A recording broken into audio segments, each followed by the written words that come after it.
ક્યારે વિચાર્યું છે કે આપણા સૌની અંદર એક એવી શક્તિ છુપાયેલી છે જે આખા બ્રહ્માંડ સાથે આપણને જોડી શકે?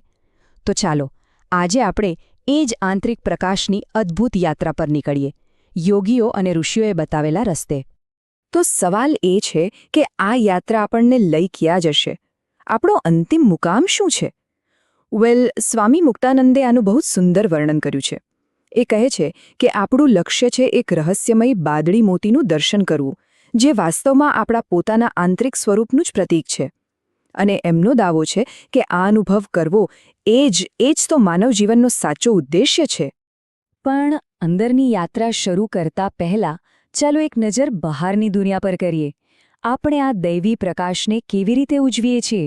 આપણી પરંપરાઓમાં, આપણા તહેવારોમાં આ પ્રકાશનું શું મહત્વ છે? જુઓ, મોટાભાગના તહેવારો પાછળ એક જ વાર્તા હોય છે, ખરું ને? અંધકાર પર પ્રકાશની જીત, બુરાઈ પર સારાની જીત. અને આ બધી ઉજવણીઓ, આ બધા ઉત્સવો એ આપણને બસ એક જ વાત યાદ અપાવે છે કે જે પ્રકાશ બહાર છે ને, એ જ પ્રકાશ આપણા સૌની અંદર પણ છે. અને એટલો શક્તિશાળી છે કે ગમે તેવા અંધકારને દૂર કરી શકે છે. જેમ કે આપણા કેટલાક મુખ્ય તહેવારોને જ લઈ લો. દિવાળી, જેને આપણે પ્રકાશનો તહેવાર કહીએ છીએ, એ તો સીધી રીતે જ અંધકાર પર પ્રકાશની જીતનું પ્રતીક છે. પછી આવે જન્માષ્ટમી, જે દિવ્યતાના સાક્ષાત અવતાર ભગવાન શ્રી કૃષ્ણના જન્મને ઉજવે છે.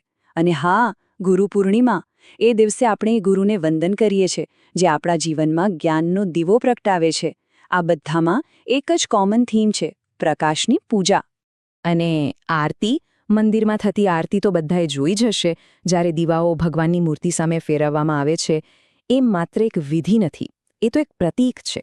એ વિશ્વાસનું પ્રતીક છે કે દૈવી પ્રકાશ હંમેશા આપણી રક્ષા કરે છે. એટલે કે આ બહારની ક્રિયા આપણને અંદરના પ્રકાશને શોધવાની પ્રેરણા આપે છે.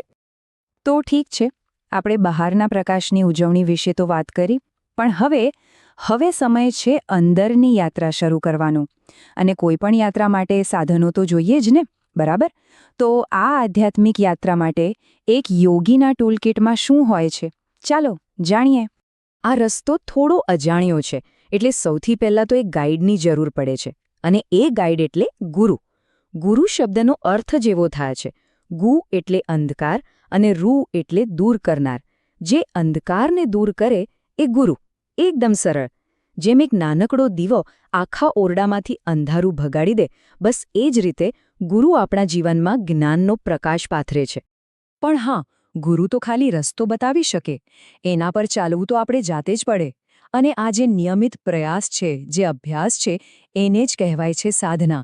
સાધનામાં ઘણું બધું આવે, જેમ કે ધ્યાન, યોગ, મંત્રોનો જાપ.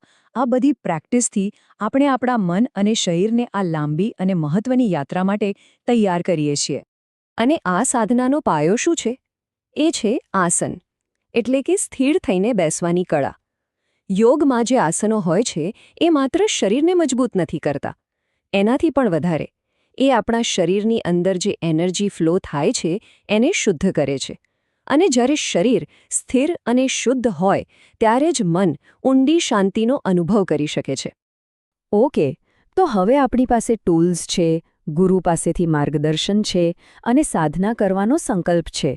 તો હવે ચાલો એ રહસ્યમયી શક્તિની યાત્રા પર નીકળીએ, જે આપણા સૌની અંદર છુપાયેલી છે. સવાલ એ છે કે આ શક્તિ જાગે કેવી રીતે? અને જાગીને પછી જાય છે ક્યાં? યોગીઓ કહે છે કે આ યાત્રાનું વાહન છે કુંડલિની. કુંડલિની એક એવી અદ્ભુત દૈવી શક્તિ છે, જે કહેવાય છે કે દરેક મનુષ્યની કરોડરજ્જુના નીચેના ભાગમાં એક સૂતેલા સાપની જેમ ગૂંચળું વાળીને બેઠેલી છે. અને જ્યારે આ શક્તિ જાગૃત થાય છે, ત્યારે જ આપણી ચેતના ઉચ્ચ સ્તરો તરફ ગતિ કરે છે. તો આ કુંડલિનીની જર્ની કેવી હોય છે? એ આપણા શરીરના સૌથી નીચેના એનર્જી સેન્ટર, એટલે કે મૂલાધાર ચક્રથી જાગે છે. પછી કરોડરજ્જુની વચ્ચેથી પસાર થતી એક સૂક્ષ્મ નાડી, જેને સુષુમ્ના કહેવાય છે, એના દ્વારા ઉપર ચડે છે. અને રસ્તામાં આવતા દરેક ચક્રોને ભેદતી જાય છે. અને એનું અંતિમ લક્ષ્ય મસ્તિષ્કમાં આવેલું સહસ્રાર ચક્ર, એટલે કે 1000 પાંખડીઓવાળું કમળ, જ્યાં પરમ આનંદની અનુભૂતિ થાય છે. અને હવે આપણે આ યાત્રાના સૌથી રોમાંચક, સૌથી રહસ્યમય ભાગમાં પહોંચી રહ્યા છીએ. જ્યારે ધ્યાન એકદમ ઊંડું ઉતરે છે, ત્યારે સાધકને કેવા અનુભવો થાય છે? અને આ યાત્રાનું જે અંતિમ લક્ષ્ય છે એ આખરે દેખાય છે કેવું? વિચારો, આટલી બધી મહેનત, આટલી બધી સાધના, એના પછી છેવટે મળે શું? આ આખી આંતરિક યાત્રાનું અંતિમ ડેસ્ટિનેશન શું છે? શું એ કોઈ જગ્યા છે, કોઈ વસ્તુ છે, કે પછી એ એક અલગ જ પ્રકારનો અનુભવ છે? જે અનુભવી સાધકો અને ઋષિઓ છે એમના વર્ણન પ્રમાણે ધ્યાનની ખૂબ ઊંડી અવસ્થામાં અલગ અલગ રંગના પ્રકાશ દેખાવા લાગે છે. સૌથી પહેલાં એક લાલ આભા દેખાય છે, જે આપણા ભૌતિક શરીરનું પ્રતીક છે. પછી એક સફેદ જ્યોત દેખાય, એ આપણા સૂક્ષ્મ શરીરનું પ્રતીક છે. અને પછી આવે છે એક ઘોર કાળો પ્રકાશ. કહેવાય છે કે આ એક પરીક્ષાનો તબક્કો છે. જે સાધક આ અંધકારને પણ હિંમતથી પાર કરી જાય એને જ અંતે એ અત્યંત સુંદર ચમકતા વાદળી મોતીના દર્શન થાય છે. પણ આ વાદળી મોતીનું સૌથી મોટું રહસ્ય શું છે ખબર છે? એ દેખાવમાં ભલે એકદમ નાનું હોય, પણ કહેવાય છે કે એની અંદર આખું બ્રહ્માંડ સમાયેલું છે. આ વાત જ કેટલી અજીબ લાગે છે ને, કે એક નાના અમથા બિંદુમાં આખી સૃષ્ટિ કેવી રીતે સમાઈ શકે? આપણા ગ્રંથોમાં આને નીલબિંદુ તરીકે ઓળખવામાં આવે છે. જરા કલ્પના તો કરો, તલના દાણા જેટલું નાનું, અત્યંત તેજસ્વી વાદળી રંગનું પ્રકાશનું એક બિંદુ, જેમાંથી સતત અનંત પ્રકાશ નીકળી રહ્યો છે. આ કોઈ ફિલ્મ જોવા જેવી વાત નથી. આ તો સમગ્ર અસ્તિત્વ સાથે એકરૂપ થઈ જવાનો સાક્ષાત અનુભવ છે. તો ચાલો હવે આપણે નીલબિંદુ સુધી તો પહોંચી ગયા, પણ આ અનુભવનો અસલી મતલબ શું છે? એનું મહત્વ શું છે? આ જે એક બીજમાં આખું બ્રહ્માંડ છુપાયેલું છે, એ આપણને આપણા વિશે શું શીખવે છે? અને અહીંયા જ સૌથી મોટી વાત આવે છે. આ વાદળી મોતી એ કોઈ બહારની વસ્તુ નથી જે આપણે જોવાની છે. ના, એ આપણું પોતાનું જ સાચું સ્વરૂપ છે. શાસ્ત્રો કહે છે કે એ જ આત્માનું શરીર છે, આપણી અસલી ઓળખનું સૌથી સૂક્ષ્મ અને શુદ્ધ સ્વરૂપ. હવે કદાચ આખી વાત કનેક્ટ થતી હશે. યાદ છે આપણે દિવાળીના દીવાઓની વાત કરી હતી? એ બહારનો પ્રકાશ શા માટે આટલો મહત્વનો છે? કારણ કે એ આપણા અંદર રહેલા આ જ આત્મપ્રકાશનું પ્રતીક છે. દરેક તહેવાર, દરેક વિધિ એ આપણને આ જ આંતરિક સત્યની યાદ અપાવવા માટે છે.